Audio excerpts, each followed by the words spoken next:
राहत इंदौरी साहब का एक शेर है कि लगेगी आग तो आएंगे घर कई जद में, यहाँ सिर्फ हमारा मकान थोड़ी है। एकदम यही हाल है आजकल भोजपुरी गीत संगीत महकमे का।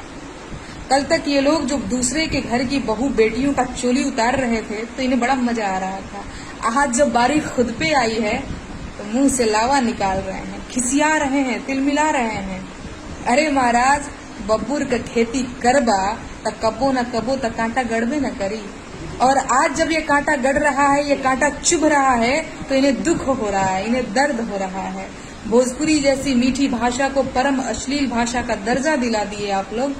अब काहे खिसिया रहे हैं? एक बार भी आप लोगों ने नहीं सोचा कि भोजपुरी भाषा और इलाका वहाँ के सिर्फ मर्दों की भाषा नहीं है बल्कि औरतों का भी है। लेकिन आप लोगों ने इतना गंद मचाया कि राह चलना मुश्किल हो गया है अब तो औरतों का। पैदल चलो तो पान की दुकान पे, ऑटो में बैठो, टेम्पो में बैठो तो अलग संगीत में धमकी दी जा रही है चोलियां उतारने की। तो ये आप ही लोगों का फैलाया हुआ कीचड़ है। और जब खुद पे पड़ रहा है तो इन्हें लग रहा है अरे यहाँ गंदा हो गया, वहां गंदा हो गया। एक बार भी आप लोगों ने नहीं सोचा। और ये मैं बात केवल एक व्यक्ति की नहीं कर रही हूँ बल्कि मैं सबकी कर रही हूँ, क्योंकि ज्यादातर गायक और गीतकार ऐसे ही हैं जिनको लगता है कि अगर भोजपुरी में आपको हिट होना है तो आपको अश्लील लिखना ही पड़ेगा, अश्लील गाना ही पड़ेगा, अन्यथा मार्केट में आप फ्लॉप कर जाएंगे। तो सुधर जाइए, बाज आइए इन हरकतों से। भोजपुरी की अस्मिता से खिलवाड़ मत करिए। आपको ये समझना होगा कि आपका ये फूहड़पन भोजपुरी को कभी भी स्वतंत्र भाषा के रूप में स्थापित नहीं होने देगा।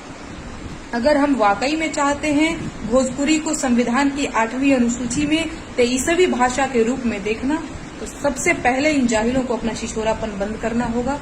गंदे गीत नहीं लिखने होंगे, गंदे गीत नहीं गाने होंगे, क्योंकि अगर भोजपुरी बोलने वाले ही भोजपुरी की इज्जत नहीं करेंगे तो और कौन करेगा। और आपको कोई हक नहीं है कि अपने हित के लिए आप हमारे हक मारें। हमें पूरा हक है कि हम एक साफ सुथरे समाज में रहें। संविधान का अनुच्छेद 21 हमारे इस अधिकार का रक्षक है, ठीक ना? तो आप लोग इस चीज को समझिए। गंदे गीत लिखने से और गंदे गीत गाने से बचिए। फिलहाल के लिए बस इतना ही, लेकिन भोजपुरी गीतों में अश्लीलता के विरुद्ध हमारी ये मुहिम आगे भी जारी रहेगी। धन्यवाद।